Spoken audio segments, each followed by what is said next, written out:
Que me indica. Muy buenas noches, bienvenidos a la es, a la cuarta conferencia del ciclo de conferencias jurídicas gratuitas que da el Bufet Jurídico Rocha. Hoy estamos en manteles largos y tenemos el honor de tener aquí al doctor Eric Mena. Doy una pequeña semblanza curricular del doctor. Él se llama Eric Mena Moreno, es abogado por la Escuela Libre de Derecho con estudios de maestría en Derecho Constitucional por el Centro de Estudios Jurídicos y Sociales, de maestría en Derecho con especialización en litigación oral LL.M por California Western School of Law de San Diego, Estados Unidos, de doctorado en Derecho por el Instituto Universitario de Alta Formación. Es profesor de la Escuela Libre de Derecho en la Universidad del Claustro de San Juana, en el Instituto de Investigaciones Jurídicas de la UNAM, en el Centro de Estudios Jurídicos Carbonell, actualmente socio en despacho Capin Abogados S.C. Es autor de los libros Lecciones de Derecho Procesal conforme al Código Nacional de Procedimientos Civiles y Familiares, Ley General de Mecanismos Alternativos de Solución a Controversias, comentada Compliance and Payments, una guía para orientar a las pequeñas y medianas empresas y curso básico de Derecho Procesal, Civil, Mercantil y Familiar, todos publicados por el Centro de Estudios Jurídicos Carbonell. Cabe señalar que aquí su servidora está tomando el diplomado en el Poder Judicial del Estado de Tlaxcala, donde el doctor es mi maestro. Es cuanto, doctor, empecemos. Bienvenido. Muchas gracias, licenciada Angélica Rocha. De verdad me siento muy honrado porque han aprovechado esta semana para divulgar el conocimiento legal y eso me llena mucho. Aprovechar, reconocer a quienes están conectados presencialmente a través de esta plataforma Zoom y quienes están viéndolo en Facebook, porque sé que son días complicados y sin embargo, pues están dedicando unos minutos para poder conocer un poco más de este tema. Pues bien, el tema que nos lleva el día de hoy y al cual le voy a dedicar unos minutos es para darles un panorama muy general, sí, pero completo sobre las principales características que aborda el Código Nacional de Procedimientos Civiles y Familiares. Y no es menor cosa porque este Código Nacional está destinado a ser, pues, es la ley procesal más importante de la década, fundamentalmente por tres razones. La primera, por el número de asuntos que resuelven nuestros tribunales del Foro Común en materia civil y familiar, es decir, un poco más de 3 millones de asuntos son los que tradicionalmente, quizás hasta 4, se resuelven en los tribunales del Foro Común. De hecho, del porcentaje de asuntos de justicia, el 70% corresponden a justicia cotidiana, es decir, asuntos civiles y familiares. Dos, porque el Código Nacional está destinado a ser la ley supletoria más importante del país. Va a ocupar el lugar que le corresponde, en todo caso, al Código Federal de Procedimientos Civiles y va a ser supletorio del Código de Comercio, de la Ley de Amparo. De hecho, este año que se reformó la ley de amparo el pasado 14 de marzo de 2025, ya como parte de la reforma, esa reforma que se publicó en el Diario Oficial de la Federación, señala en su artículo segundo la supletoriedad del Código Nacional. Y ya hay conflictos entre tribunales federales, algunos que están aplicando directamente el Código Nacional, otros que siguen aplicando el Código Federal.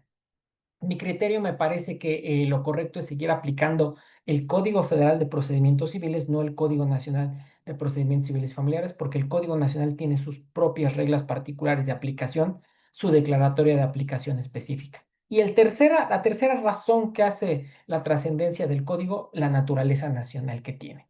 Una entidad federativa de nuestro país que es enorme por millones de personas que habitamos en ella y obviamente también por la carga que tienen sus tribunales, la Ciudad de México, desde el pasado 1 de diciembre de 2024 ya está aplicando en asuntos civiles del tipo de juicios de arrendamiento inmobiliario oral y juicios especiales hipotecarios orales y en materia familiar, en el juicio oral familiar, este Código Nacional de Procedimientos Civiles y Familiares. pero eventualmente cuando llegue el deadline, el día 1 de abril de 2027, si es que algunas entidades federativas mucho antes no llevan a cabo su correspondiente declaratoria de aplicación en su entidad federativa, bueno, en ese momento se aplicará en 33 realidades procesales, 32 entidades federativas a nivel federal, y entonces eso será también lo que haga el gran impacto que tiene el Código Nacional. Pues he preparado un material que vamos a poder platicar. Van a ver qué breve y de qué forma tan ágil y dinámica en unos minutos les voy a poder explicar las principales características que tiene este Código Nacional. Este Código Nacional de Procedimientos Civiles Familiares que pueden consultar ustedes 2023 representa o establece como principales cambios en la forma de resolver los conflictos los siguientes. Uno, en primer lugar, en los ajustes al procedimiento. ¿Qué significa esto? Un juez, cuando le llega un asunto, una controversia, va a tener que analizar si las partes en conflicto, por la condición que tienen, es decir, si se trata de niñas, niños, adolescentes, personas con discapacidad o, en todo caso, en situación de vulnerabilidad, requieren que el juez, por un lado, haga adecuaciones físicas al entorno en el que se desarrollan, pero lo otro, lo más importante, el que inclusive pueda suplir planteamientos de derecho en el caso de estas omisiones. Y además, el artículo quinto del Código Nacional reconoce esa consideración especial que tienen las infancias al ser el fundamento donde se recoge el principio de interés superior de la niñez. Segundo cambio importante en el Código Nacional, el uso de los apoyos extraordinarios y el reconocimiento de la capacidad jurídica plena de todas las personas mayores de edad. El artículo 19 transitorio del Código Nacional, desde el 8 de junio de 2023, derogó los procedimientos de interdicción que existen en nuestro país. Si se pretende al día de hoy plantear o iniciar un juicio de interdicción, no es posible por la existencia del Código Nacional. Y más aún, las personas que en todo caso hubieran sido declaradas interdictas antes de la existencia del Código han recobrado esa capacidad jurídica plena. Ahora los tribunales, en lugar de ello, porque reconocen que puede haber personas que por una cuestión física, por una cuestión mental o inclusive por un accidente no puedan manifestar forma plena sus consideraciones, el llevar alguna situación, pueden hacer valer los apoyos extraordinarios que tutela ese código. En los artículos 445 a 455 del código se reconocen los apoyos extraordinarios, que no es otra cosa sino conferir un mandato a una persona que conozca la forma de vida, el desarrollo de esta persona que se encuentra en esa situación de incapacidad, por así decirlo, con la finalidad de auxiliarle. Más aún, no existen, están derogados los procedimientos de interdicción que la Corte, nuestro más alto tribunal, hace un par de años emitió el amparo directo 4/2021, amparo directo en el que estableció precisamente esa situación de declarar inconstitucionales procedimientos, por ejemplo, normas sustantivas y adjetivas de la Ciudad de México que crearán situaciones de interdicción. Tercer cambio importante en el Código Nacional, el establecer en todo caso la declaración de ausencia por desaparición. Se crea en el Código Nacional un procedimiento específico que va a buscar ser más ágil que los procedimientos de declaración de ausencia y presunción de muerte que muchas veces tenemos en nuestras leyes procesales locales y que pueden tardar años, a veces ni se concluya con los mismos, por lo complicado que era juntar los requisitos para llevar a cabo la declaratoria la declaratoria de ausencia o la presunción de muerte. Y además, esos plazos tan largos de 6 meses que marcaban las leyes. Este es un nuevo procedimiento novedoso, en todo caso, señalado en el Código Nacional, que busca, insisto, de esa manera tan ágil y tan dinámica, el preservar el patrimonio y el proteger a los familiares de una persona que se encuentre desaparecida en nuestro país. Cuarto cambio importante, la protección de la violencia de género.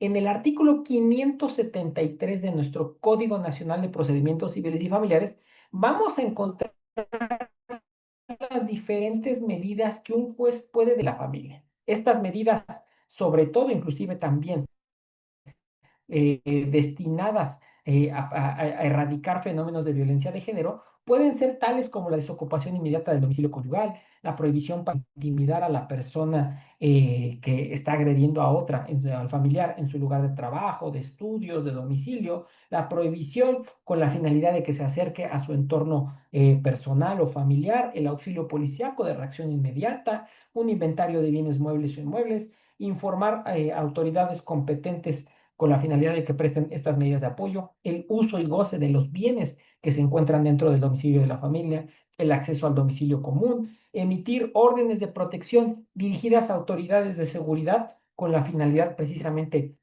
de evitar esos actos violentos a un integrante de la familia. La fracción décima del artículo 573, vean lo que establece. Se pueden brindar servicios reeducativos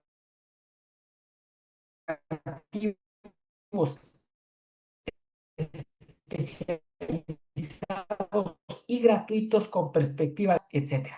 También este artículo 573 tutela la suspensión al agresor del régimen de visitas y convivencias con sus hijos, la prohibición para que pueda enajenar o hipotecar bienes de propiedad común de la familia, el embargo preventivo de bienes para hacer efectivo el cumplimiento de obligaciones alimentarias, el que la víctima pueda recibir asistencia psicológica o médica, en todo caso en instituciones públicas, y como lo marca ese último párrafo, el erradicar la violencia vicaria. El Código Nacional fue la oportunidad que tuvo el legislador federal para recepcionar y establecer en todo caso la existencia de esta nueva modalidad de violencia, pero brindando una herramienta nacional con la finalidad de impedir la misma. Quinto cambio importante, la regulación de la adopción. La adopción en nuestro país en los últimos 5 años se ha venido federalizando, estandarizando, por así decirlo. Desde 2019, el legislador federal estableció un mecanismo común de resolver las adopciones en nuestro país. Y en toda adopción hoy en día se requieren dos tipos de documentos: el certificado de idoneidad y el certificado de adoptabilidad. El primero, el certificado de idoneidad, es ese documento que expide un DIF nacional o el DIF de las entidades federativas, donde certifica que él o la pareja que pretende adoptar pueden hacerlo porque cumplieron con las valoraciones psicológicas, socioeconómicas o de trabajo social que corresponden. Pero también se puede emitir el certificado de adoptabilidad, ese documento que me da la certeza de que estas niñas, niños o adolescentes, en todo caso pueden ser adoptados.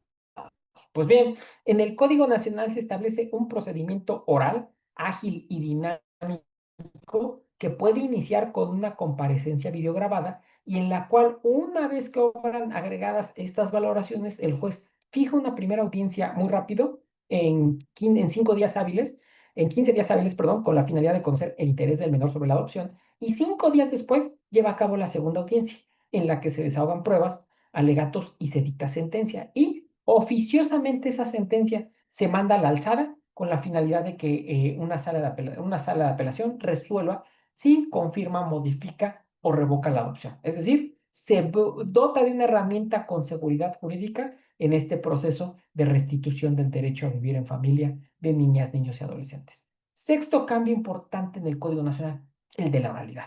La oralidad no es esto que estamos haciendo ahorita, hablar y exponer argumentos. Es fundamentalmente hacer planteamientos de derecho en las audiencias, que mi contraparte en ese momento se pronuncie sobre esa petición y tres, el juez decida en ese momento. Entonces, de forma oral las audiencias se llevan a cabo, los incidentes cuando estamos en las audiencias se plantean oralmente y también el desahogo probatorio va a seguir esta mecánica. Fundamentalmente, las tres grandes pruebas que tienen connotación oral en el Código Nacional: la declaración de parte propia y contraria. La declaración de parte propia es cuando el actor es interrogado por su propio abogado o el demandado a su vez interrogado por su propio abogado. La declaración de parte contraria es lo que más se asemeja a nuestra prueba de confesión: el actor interrogando al demandado o el demandado interrogando al actor, pero también las otras dos pruebas que tienen esa connotación oral fuertemente: la testimonial, ahora con la posibilidad de formular interrogatorio, además del interrogatorio, formular contrainterrogatorio, reinterrogatorio y recontrainterrogatorio para atacar la credibilidad e idoneidad del testigo, y la prueba pericial, que no se subsume o que no se agota únicamente con un dictamen escrito, sino que fundamentalmente se desahoga con el desahogo oral que se hace el día de la audiencia del juicio. Séptimo cambio importante, el uso de las tecnologías de la información. Más de 40 artículos del Código Nacional, los que van del artículo 943 a 973, están dedicados al uso de las tecnologías de la información. Es a partir del principio de elegibilidad en donde el justiciable va a decidir si su controversia inicia de forma escrita o de forma virtual y cómo va a continuar esta. Si es de forma escrita, pero con una audiencia física o una audiencia virtual, o si inició de forma virtual, alguna de las otras dos opciones igual, con audiencia física o con audiencia virtual. Esto teniendo la obligación el operador jurídico de preservar, de conservar, dar seguridad en la información y respetándose el principio de equivalencia funcional. Ninguna tecnología que se utilice va a tener preeminiscencia sobre la otra. Noveno cambio importante en el Código Nacional, el uso de los medios alternos de solución de controversias. A lo largo de los diferentes juicios que desarrolla el Código, invita a las partes a que hagan uso de los mecanismos alternativos de solución de controversias. Y si las partes acceden a uno de esos mecanismos alternativos, de todo caso, hay la posibilidad de que la controversia pueda terminar un poco antes. Es una ley precisamente que deriva de este Código Nacional, la Ley General de Mecanismos Alternativos de Solución de Controversias, la que desarrolla lo que es la negociación colaborativa, la mediación, la conciliación y el arbitraje. En el código, como décimo cambio importante, encontramos un juicio novedoso, el juicio oral sumario. Este juicio oral sumario es un juicio que va a iniciar mediante una comparecencia oral. La persona se va a presentar ante un funcionario judicial y verbalmente va a exponer los hechos reclamados, el objeto de la controversia, sus pruebas y el nombre y domicilio del demandado. El juez en ese momento va a admitir a trámite y va a ordenar emplazar a la parte demandada. Y la parte demandada va a comparecer a la audiencia única en un muy breve término, 5 días hábiles, con la finalidad de o bien llegar a un convenio o en ese momento contestar verbalmente también la demanda. Y dependiendo del tipo de pruebas que ofrezca, la audiencia podría diferirse o continuarse un par de ocasiones posteriores. Pero este es un proceso desarrollado en el Código Nacional que va a buscar de forma oral el resolver un importante número de controversias con la finalidad, en todo caso de poder resolver conflictos muy rápidamente y que en todo caso podamos encontrar una opción adicional para las controversias en nuestro país. Otro cambio importante que podemos encontrar en el Código Nacional es el otorgamiento de las medidas cautelares. En el Código Nacional de Procedimientos Civiles y Familiares se establece muy puntualmente que las providencias provisionales civiles se van a decretar en dos momentos. Al momento de que yo presento mi demanda o contesto mi demanda, el juez provisionalmente la decreta. Escucha mi contraparte por 3 días hábiles y 5 días hábiles después fija una audiencia oral específica solo sobre el tema de la medida cautelar. Y en esa audiencia las partes formulan alegatos de apertura, desahogo de pruebas, alegatos de cierre y 3 días hábiles después el juez dicta una sentencia interlocutoria que confirme, modifique o revoque la medida. Es decir, un trámite muy similar al que tenemos en todo caso en la suspensión de amparo. Entonces, esta técnica, este método de tener medida cautelar provisional y definitiva, ahora también lo encontramos en el Código Nacional. En el código se opta porque los fedatarios públicos puedan tener una participación importante. El código permite que los fedatarios públicos puedan plantear, en todo caso, conocer de actos de jurisdicción voluntaria, de sucesiones y del divorcio bilateral, cuando los dos cónyuges están de común acuerdo. En el código se desarrolla un concurso de acreedores con la finalidad de que una persona física pueda sanear su capacidad jurídica de cumplimiento de obligaciones sin invadir el ámbito de esfera de los procesos, de los concursos mercantiles. Y por último, se optimizan los recursos. Es el artículo 905 del Código Nacional el que establece los 3 grandes recursos que se van a poder hacer valer en todo caso bajo la óptica del código. Apelación contra sentencias definitivas, queja contra el no trámite de una apelación o no la admisión de una demanda y reposición respecto de los actos que pueda tener valer la segunda instancia. Entonces, estos son los principales cambios que representa el Código Nacional. Pero estos cambios los podemos ver muy puntualmente y muy gráficamente en esto, en la materialización de los dos principales juicios que desarrolla el código. El primer gran juicio que va a desarrollar el código y que va a resolver el mayor número de controversias en nuestro país es el juicio ordinario civil oral. El artículo 456 del código señala que toda controversia civil que no tenga una tramitación especial se va a resolver por este juicio ordinario civil. Es decir, esta va a ser la vía para resolver controversias sobre cumplimientos de contratos, incumplimientos de contratos, pagos de daños y perjuicios, derechos reales, derechos personales, obligaciones de dar, obligaciones de hacer, obligaciones de no hacer, cuestiones relacionadas con daño moral, con responsabilidad civil, etcétera.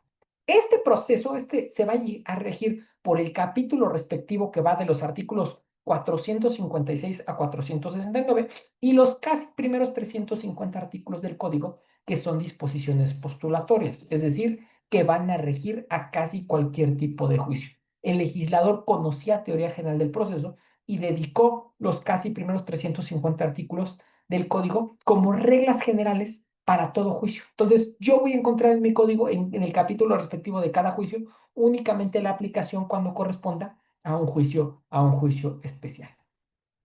Esto que tienen en pantalla ustedes son las etapas y términos de este principal juicio, el juicio ordinario civil oral.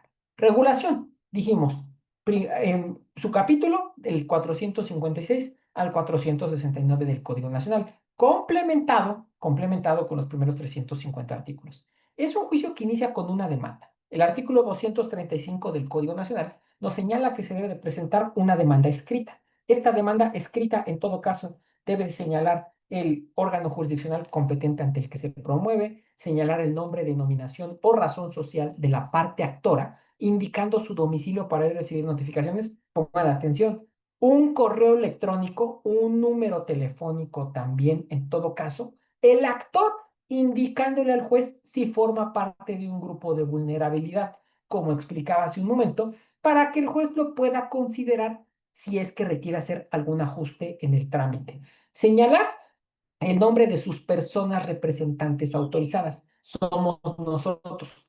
Es la denominación que recibimos los abogados en términos de los artículos 215 y 216 del Código. Señalar el nombre y domicilio de la parte demandada. La exposición clara y sucinta de los hechos, los fundamentos de derecho, procurando citar acción, precedente, norma o principio general de derecho, el valor de lo demandado para fijar en todo caso cuantía, lo más importante, el ofrecimiento de pruebas. Las pruebas se presentan en la demanda, porque si no, no va a haber otro momento posterior para ello y firmar esta demanda con firma física o con firma electrónica avanzada.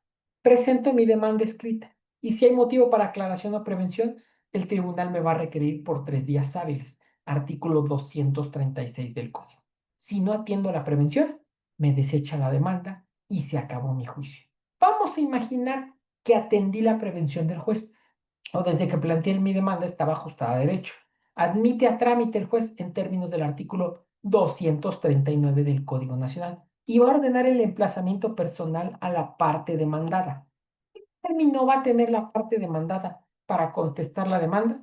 Conforme al artículo 239 del Código Nacional, el término para contestar una demanda civil va a ser de 15 días hábiles. Y esa contestación de demanda debe de ajustarse a los parámetros del artículo 241.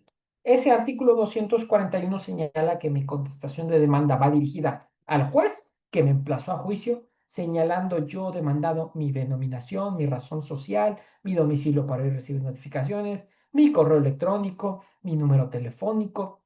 Revelar yo también demandado si soy una persona vulnerable para que el juez lo tome en consideración. El proporcionar el nombre de mis personas representantes autorizadas, es decir, de mis abogados, para que intervengan conforme a las facultades de los artículos 215 y 216.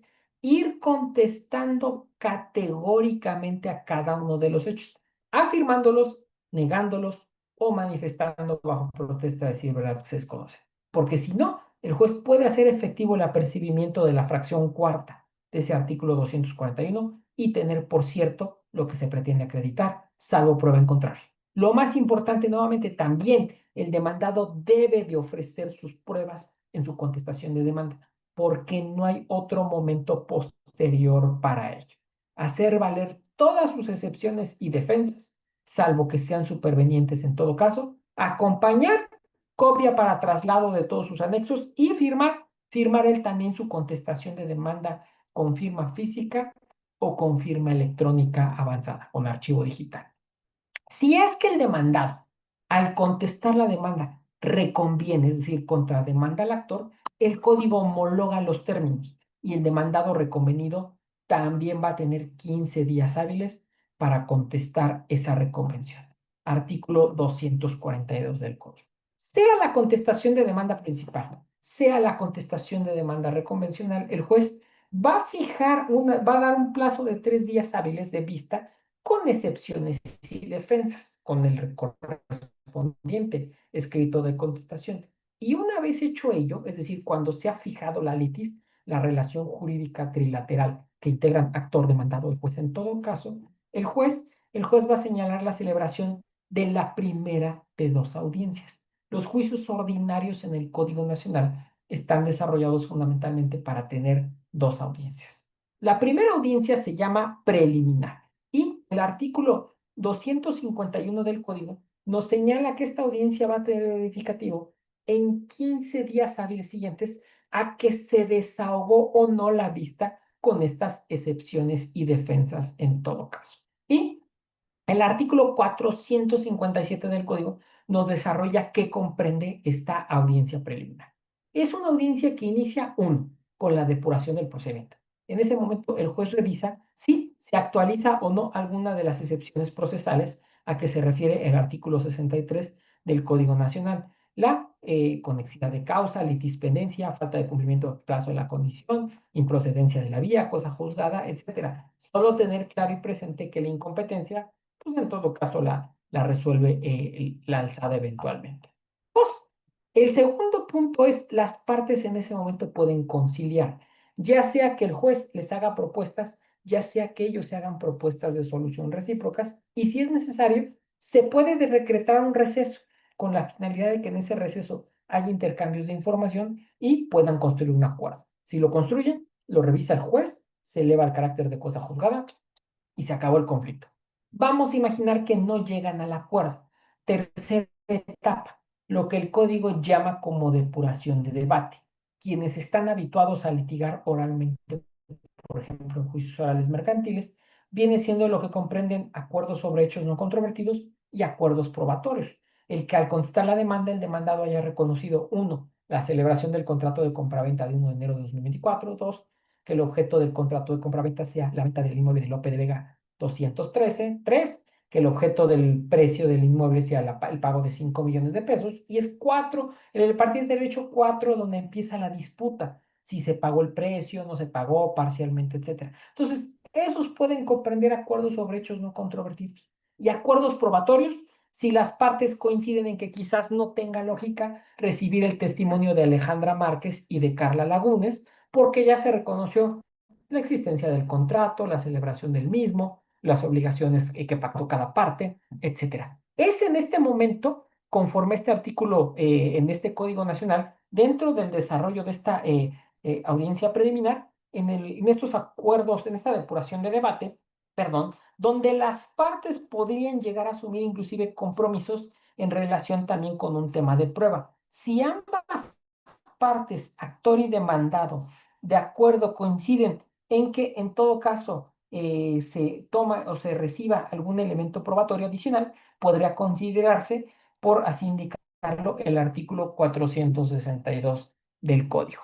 Siguiente momento del procedimiento. Cuarto momento, la admisión de pruebas. El juez oralmente va a manifestar qué pruebas le admite actor, qué pruebas le admite al demandado, si se requiere alguna preparación y si no objetado yo previamente una prueba, el alcance y el valor probatorio de un documento, este es el momento que tengo en esa audiencia de preliminar para objetar el mismo. Y quinta etapa, citación a audiencia de juicio. El juez en ese momento va a citar a las partes a la segunda audiencia. Esta segunda audiencia de juicio, conforme al artículo 466, va a tener verificativo hasta en 40 días hábiles siguientes. Y es una audiencia altamente concentrada. El mismo artículo 466 nos señala que es una audiencia que inicia con la formulación de alegatos de apertura de cada una de las partes para exponer su respectiva teoría del caso. Esto es, para que el actor exponga su fundamento fáctico, su fundamento jurídico y su fundamento probatorio. Fundamento fáctico son los hechos relevantes en los que yo explico, que yo expongo mi teoría del caso. El elemento probatorio es anunciarle al juez qué pruebas voy a desahogar en esta audiencia. Y el elemento jurídico es indicar la clase de acción que estoy haciendo valer en todo caso. Mismo ejercicio van a hacer las dos partes, actor y demandado. Cada uno expone su teoría del caso y una vez hecho ello, se procede al desahogo de pruebas. En el código encontramos fundamentalmente como pruebas la declaración de parte propia y contraria, la testimonial, la pericial, la documental pública, la documental privada, la documental física, la documental electrónica, la prueba de informe, la prueba de inspección judicial, las pruebas que puedan derivar de los avances de la ciencia y inclusive también la presunción. Una vez una vez que se han desahogado las pruebas, conforme al orden fijado en la audiencia preliminar anterior, cada una de las partes va a formular alegatos de cierre. ¿Qué es esto? Su resumen de su teoría del caso en relación con ese elemento fáctico, ese elemento jurídico y el elemento probatorio, ahora dando la conclusión que extraje de cada una de las pruebas. Una vez hecho ello, el juez en ese momento declara visto el expediente y el artículo 468 del código señala que va a tener un plazo de cuando menos, va a tener por regla general, perdón, en ese momento que dictar sentencia y si no puede, un receso, se entiende que es un par de minutos u horas posteriores para continuar la audiencia o eventualmente 468 hasta 10 días hábiles para que el juez continúe la audiencia y en esa continuación dicte la sentencia oral que corresponda. El día de la emisión de la sentencia oral, o posteriormente las partes, conforme a ese artículo 468, pueden tener 3 días hábiles para solicitar aclaración de la resolución respectiva. Y una vez hecho ello, inicia el plazo, tener en cuenta que la aclaración de sentencia no suspende el plazo para la impugnación, para la apelación. En el artículo 915 del Código Nacional se nos indica que la apelación se hace valer de forma escrita, expresando agravios, en el término de 9 días hábiles ante el juez que dictó la sentencia. Conforme al artículo 910, fracción primera del Código, por ser un juicio ordinario civil oral, la apelación se admite en ambos efectos, devolutivo y suspensivo, y eventualmente en el artículo 921 se desarrolla la manera en cómo ahora se van a resolver las apelaciones.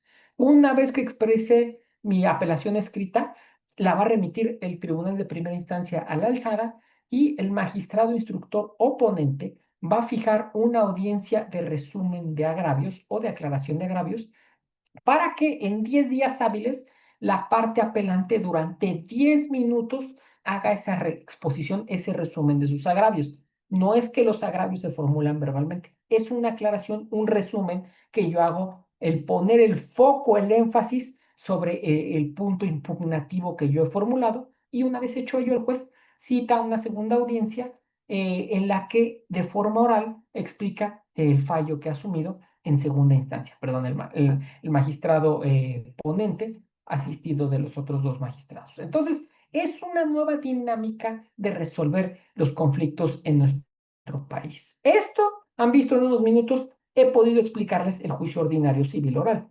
También una dinámica muy similar sigue el juicio oral familiar. Los artículos 663 a 683 encontramos la regulación de este juicio oral familiar. El artículo 663 del Código nos señala que esta es la principal vía para resolver cualquier controversia familiar que no tenga una tramitación especial. Y en los siguientes artículos posteriores a estos 20 artículos, uno puede identificar qué asuntos de familia tienen una tramitación especial. La adopción, el nombramiento de tutor o curador, el divorcio bilateral. Ojo, pongan atención. Este juicio oral familiar va a servir para tramitar controversias de divorcio unilaterales o incausadas, cuando solo uno de los cónyuges es el que decide demandar el divorcio.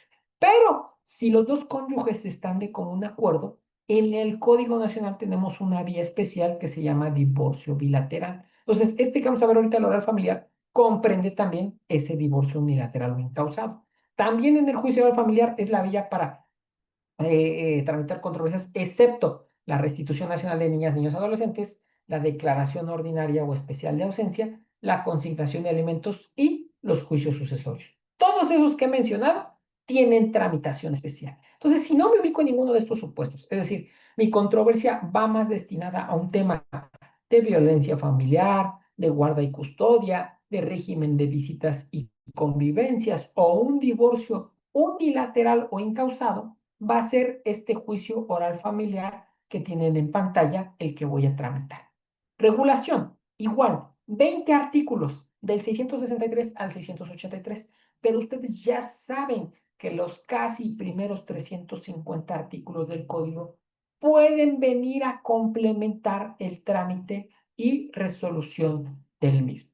Es un juicio que, conforme al artículo 664 del código, puede iniciar con una demanda escrita o mediante una comparecencia oral, a la cual, si en todo caso se plantea de forma escrita la demanda, así como lo veíamos en el juicio ordinario civil oral, yo voy a tener la obligación de presentar mis pruebas desde ese mismo momento, porque no voy a tener otro momento posterior para ello. Ese es el principal atributo que tienen los juicios orales. En los escritos postulatorios se deben de ofrecer las probanzas respectivas, insisto, porque no hay otro momento o posterior o después para ello en todo caso. Presento esta demanda escrita. Solo si es escrita, habría motivo para prevención, tal y como lo marca el artículo 664 del Código Nacional de Procedimientos Civiles y Familiares. Y en todo caso, si yo no atiendo esa prevención del operador jurídico, entonces el juez podría desecharme la demanda. Y lo que cobría en todo caso es hacer valer el recurso de queja respectivo. Vamos a imaginar que o bien yo atendí la prevención del juez o formulé esta demanda en comparecencia y por ende el juez admitió desde ese mismo momento respectivo. El artículo 664 del Código Nacional señala que al momento de admitirse se va a ordenar emplazar a la parte demandada. Y esta parte demandada va a tener un plazo de 9 días hábiles para contestar la demanda. Artículo 665 del Código. Y lo que hemos mencionado, en el Código se homologan siempre ya los términos. El mismo término que tiene el demandado principal es el mismo, es el término que tiene el demandado reconvenido. Voy ahorita unos minutos al chat. Vi que hay algunas preguntas. Ahorita, si quieren, al terminar, las comentamos. Entonces, 9 días hábiles es el plazo que tiene el demandado principal para contestar la demanda. 9 días hábiles es el plazo que va a tener el demandado reconvenido. Cuando se contesta esta demanda de forma escrita, debe de ser conforme al artículo 241 del Código Nacional. Es decir, es una demanda escrita dirigida al juez que me emplazó a juicio, señalando mi domicilio para vivir notificaciones, mi correo electrónico, mi número telefónico, autorizar a mis abogados, insisto, ahora nos llamamos personas representantes autorizadas, esa es nuestra denominación, conforme al artículo 215 del código. Ahí están las facultades que nos van a conferir nuestros representados. Y en el artículo 216, la responsabilidad que asumimos, revelar el demandado si forma parte de un grupo vulnerable o representa a un grupo vulnerable, a acompañar, ofrecer todas sus pruebas respectivas, porque no hay otro momento posterior para ello, hacer valer sus excepciones y defensas y contestar su demanda respecto de cada uno de los hechos. En los juicios civiles y familiares del Código, ahora se homologa la consideración de que la omisión de contestar un hecho, se tiene por contestado, se tiene por acreditado en sentido afirmativo lo que se pretende acreditar en todo caso, salvo prueba en contrario. Y esa contestación de demanda firmada con firma física o con firma electrónica avanzada respectiva. Con la contestación de demanda principal o la contestación reconvencional, el juez le da vista a la contraparte por 3 días hábiles, artículo 670, y en ese momento queda integrada la litis. Y desahogada o no la vista, también en materia familiar vamos a tener el sistema de 2 audiencias. La primera audiencia se llama preliminar y el artículo 670 del código señala que esta audiencia preliminar va a tener verificativo 15 días hábiles siguientes a que se integró, a que se desahogó o no esta vista con excepciones y defensas. El artículo 671 del código nos señala que a su vez esta audiencia preliminar tiene 2 fases. Una primera fase se llama junta anticipada. No está presente el juez, solo está presente el secretario. No se videograba y lo que se busca es que las partes puedan construir un convenio, un acuerdo que eventualmente pueda resolver su conflicto. Si las partes logran construir el convenio, inmediatamente ya cuando está presente el juez, se le da cuenta, el juez revisa el convenio, está ajustado a derecho, aprueba y se acabó el juicio. Vamos a imaginar que no llegan al convenio. Entonces, en la segunda fase, ya con la presencia del juez, el artículo 672 del código nos señala que el juez, uno, va a ser quien va a fijar la litis. En todo caso, es el juez el que va a determinar si este juicio oral familiar comprende, además del pago de alimentos, un tema de violencia familiar o si en todo caso no solo los alimentos de los hijos, sino también los alimentos de la cónyuge, una pensión compensatoria, no sé qué sé yo. Segunda fase, el juez el juez depura el procedimiento, que es cuando resuelve presupuestos procesales. Si alguna de las excepciones del artículo 63 se actualiza en ese momento para destruir el juicio en esa etapa. Tres, corresponde al juez la revisión y aprobación del convenio que construyeron con el secretario y si no, en ese momento los invita a construir un convenio con él y si tampoco lo puede, les hace la invitación para que antes de que dicte sentencia vayan a un centro público o privado de mecanismos alternativos de solución de controversias. Y si le traen ese convenio, en todo caso, concluye la controversia. Este juicio oral familiar es el juicio de todo el Código Nacional en donde mayor invitación hay, más momentos hay, por así decirlo, para celebrar mecanismos alternativos. Cuarta etapa, la revisión de acuerdos sobre hechos controvertidos o probatorios. Y en ese momento también cualquier parte podría proponer una prueba que no hubiera considerado en su escrito postulatorio y el juez en todo caso admitirla. Quinta etapa es la admisión de pruebas. El juez se pronuncia puntualmente sobre las pruebas del actor, sobre las pruebas del demandado y cómo se debe de llevar a cabo la preparación de las mismas. Sexta etapa es la revisión oficiosa de medidas provisionales y de órdenes de protección, si es necesario aumentar o disminuir el monto de la pensión alimenticia, si hay que ampliar o reducir los días de convivencia, el tema del cambio de guardia y custodia, el decretar una medida de protección más severa o una medida de protección más leve por no estar presente el fenómeno de violencia que se reclama, etcétera. Y séptima etapa, el juez cita a las partes a la segunda audiencia, a la audiencia de juicio. Esta audiencia de juicio, conforme al artículo 676 del Código, va a tener verificativo también en 40 días hábiles siguientes de celebrada la audiencia preliminar. Y es una audiencia que comprende, uno, alegatos de apertura. En el artículo 678 del Código vamos a encontrar que cualquiera de las partes, la actora y la demandada, van a tener un momento hasta por 10 minutos para exponer verbalmente sus alegatos de apertura. Aquí sí están limitados a 10 minutos. 10 minutos va a tener el actor, 10 minutos va a tener el demandado para plantear su teoría del caso, es decir, su razonamiento fáctico, jurídico y probatorio. Una vez que cada uno de ellos formuló sus alegatos de apertura, el juez se va a proceder, perdón, al desahogo de las pruebas que fijó el juez en la audiencia preliminar anterior y conforme al orden que en esa audiencia estableció, declaración de parte propio contraria, testimonial, pericial, documental pública, documental privada, documental física, documental electrónica, prueba de informe, prueba presuncional, inspección, etcétera. Desahogadas las pruebas, en ese momento cada una de las partes va a tener una nueva oportunidad para formular alegatos, ahora llamados alegatos de cierre. Son los alegatos finales, los últimos alegatos que se van a hacer. Y estos alegatos también acotados únicamente a 10 minutos. Y también al formularlos siguiendo esta exposición del planteamiento de una teoría del caso, el hacer un planteamiento fáctico, jurídico y probatorio que pueda ser considerado con con la finalidad de darle nuestra explicación al operador jurídico, sí, pero al final del camino poniendo énfasis en las pruebas que desahogamos según corresponda.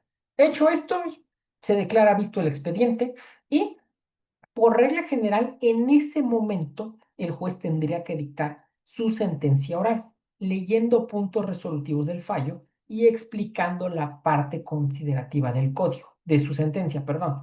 Pero el código en el artículo 681 consideró que por la complejidad del asunto, quizás el juez en ese momento no podría dictar sentencia oral. Entonces, el código le autoriza para que pueda decretar un receso un par de minutos, un par de horas posteriores para continuar su audiencia o eventualmente hasta en 15 días hábiles. Aquí el código aumenta el plazo. En el ordinario civil oral son 10 días. Aquí van a ser hasta 15 días hábiles los que se tiene para continuar la audiencia y dictar la sentencia oral.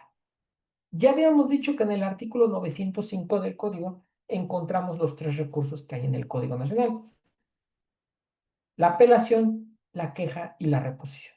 Pues las sentencias que se dictan en el juicio oral familiar son apelables. El artículo 911, fracción primera, señala esa posibilidad de apelar, pero pongan atención, únicamente en el efecto devolutivo.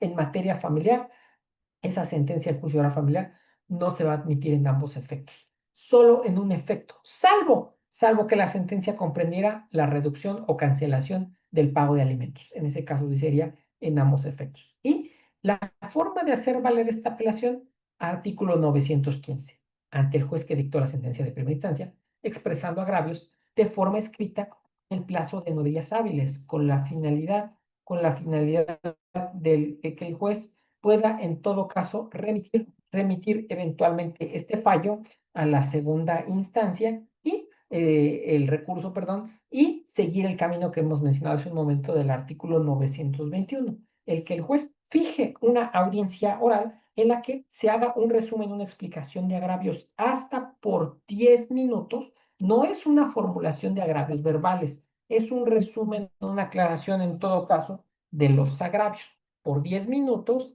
la posibilidad de que la contraparte conteste, se pronuncie sobre esa aclaración de agravios también por 10 minutos y eventualmente el juez, magistrado, perdón, ponente, fije y señale la fecha de celebración de la segunda audiencia, en la que en esa segunda audiencia, una vez verificados los plazos que marca el Código Nacional, los términos en todo caso, para llevar a cabo el trámite de la formulación del voto y la preparación del proyecto respectivo, se pueda emitir esa sentencia de segunda instancia. Entonces, como pueden ver, tenemos también esta dinámica oral en los juicios familiares. El código opta, entiende a que al final del caso, los juicios familiares, los juicios civiles, de la manera de resolver los conflictos de esa forma tan ágil y tan dinámica sea en todo caso a partir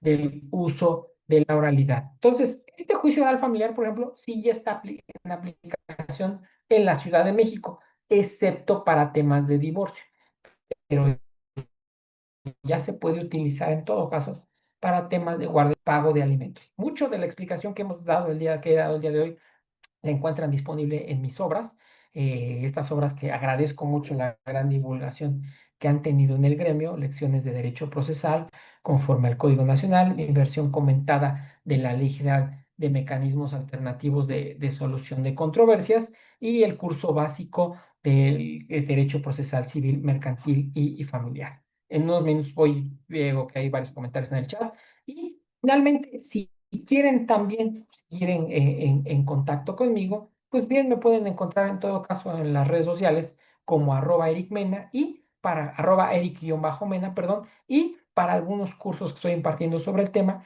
en la página del Centro de Práctica y Estudios Jurídicos. Pero lo que he pretendido el día de hoy en todo caso es darles una exposición muy general, pero muy completa sobre las principales etapas y términos procesales que sigue el Código Nacional de Procedimientos Civiles y Familiares. Insisto, la importancia es mayor, es grande porque este Código Nacional va a ser la ley que el 1 de abril de 2027 como fecha límite o deadline va a resolver el mayor número de conflictos en nuestro país. En relación con los comentarios que hay en el chat previo a alguna disposición adicional que tenga la licenciada Rocha en todo caso, uno, con todo gusto, este material que he divulgado el día de hoy, se lo voy a compartir a ella para que por los canales de comunicación que tiene y en los cuales ha estado distribuyendo el conocimiento, se los puedan hacer llegar. Nos pregunta Alma. ¿Qué pasa con los incidentes? Bueno, los incidentes en el Código Nacional, conforme al artículo 185 del Código, se van a tramitar de dos maneras, dependiendo del momento en que se haga valer el incidente. Si el incidente se hace valer antes de una audiencia, el incidente se va a plantear como estamos acostumbrados al día de hoy. Un incidente escrito que mi contraparte va a contestar en 3 días hábiles y el juez va a fijar una audiencia incidental en 3 días y 3 días posteriores va a dictar sentencia interlocutoria sobre el incidente. Pero si el incidente yo lo formulo cuando ya me encuentro en una etapa de audiencia, en una audiencia oral, audiencia preliminar o audiencia de juicio en todo caso, entonces el incidente se debe de plantear en todo caso de forma verbal. En el momento de la audiencia de juicio, yo expongo la causa, el incidente verbalmente, lo hago valer, mi contraparte verbalmente tiene que contestar en ese momento ese incidente y el juez resolver en ese momento también de forma oral sobre la pretensión que se ha hecho valer en el incidente. Esto es parte de la dinámica que tiene la oralidad y sí debe tomarse mucho en consideración porque los incidentes, por ejemplo, insisto, bien lo mencionamos hace un momento, los incidentes, por ejemplo, aplican para temas federales como la ley de amparo o eventualmente la supletoriedad que hay al tema de incidentes para muchos procesos. Entonces, tener claro, identificar cuáles son los principales juicios, esto que hemos reseñado hace unos minutos, es la manera como se van a resolver los conflictos a nivel nacional, es una apuesta que hace el legislador por un proceso ágil, dinámico, con gusto, Alma, un proceso ágil y dinámico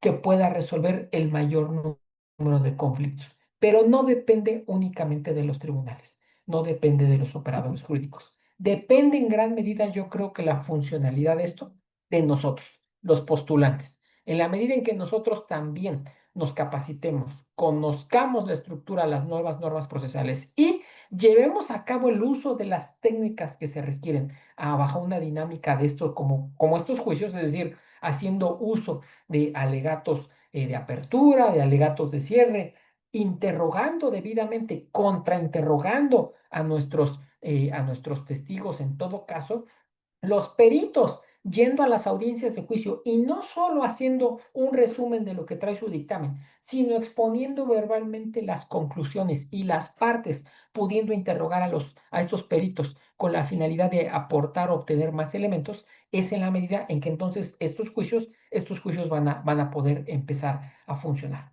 Tenemos un ejemplo típico, la oralidad mercantil en nuestro país nos lo ha demostrado en los últimos casi 12 años. Podemos llegar a tener procesos que se resuelvan en primera instancia en 4, 3, 4, 5 meses, a veces un poco más, pero aún así es muy ágil y muy dinámico. Esta tópica es la que se pretende seguir para las principales controversias, para las controversias civiles, perdón, para todas las controversias civiles y para todas las controversias familiares en nuestro país. Entonces depende de nosotros conocer la norma con la finalidad de poder aplicarla eventualmente. Muchas gracias por su atención. Híjole, maestro, nos sacó ahora sí que nos dio lo que estamos viendo en el diplomado, así en un 2x3. Y me va a servir porque ahí vamos a tener, creo que, el examen final en diciembre. Híjole, Ok, maestro. Espero Ya le que, di las respuestas, y los plazos. híjole, yo solamente espero que no esté tan difícil la entrega final, porque imagínense, si ya tengo ojeras, pues voy a ponerme a estudiar mucho más. No, Muchísimas gracias. sí sería una labor, no. No, esperemos, según yo, la óptica que sigue el diplomado es que sea muy ágil y muy dinámico. Y sí, creo que este material va a funcionar también en todo caso a ustedes para conocer estas principales situaciones. En unos minutos se lo hago llegar para que también se lo pueda compartir en todo paso a la comunidad y poder complementar pues todo lo que hemos revisado estos días, ¿no? Pues sí, claro, doctor. Pues bueno, aquí Bufet Jurídico Rocha le tiene un reconocimiento al doctor Eric Mena Moreno por su destacada disertación, dedicación en la conferencia titulada, en línea titulada Aspectos relevantes del Código Nacional de Procedimientos Civiles y Familiares, realizado el 31 de octubre del 2025, con una duración de 2 horas. Firma, soy yo la licenciada Angélica Rocha Victoria, directora y fundadora de Bufet Jurídico Rocha. Le corro traslado vía WhatsApp, le hago llegar su reconocimiento, doctor, al igual que la grabación para efectos educativos. Híjole, quisiéramos más chisme, doctor, pero su agenda ahorita también tiene cosas que hacer.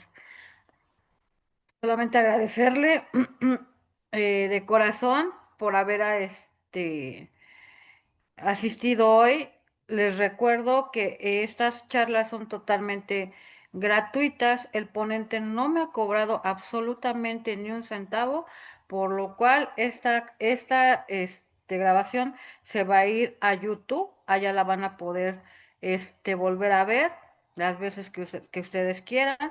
Y bueno, eso es lo que yo había comentado con usted, doctor. ¿Vale?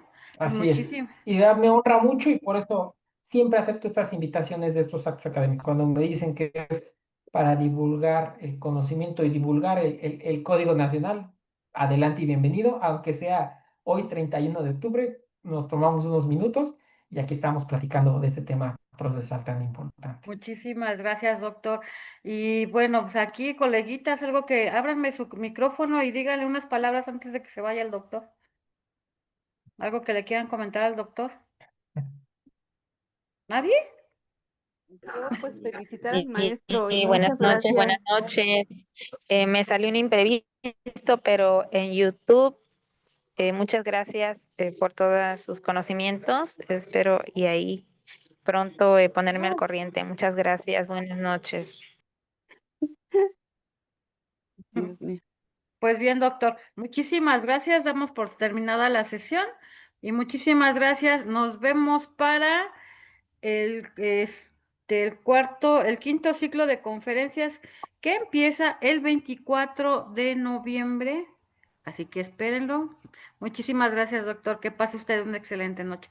Muchas gracias, asistentes. Muchas gracias nuevamente por la invitación. Bonita noche para Hasta el todos. 24 de noviembre. Bye. Mu- Muchas gracias, hasta luego. Muchas Felicidades, excelente gracias. ponencia. Buenas noches. Gracias por la exponencia y felicidades, Gracias. maestro. Bye. Gracias. Gracias, Buenas noches. agradable noche, maestra. Gracias.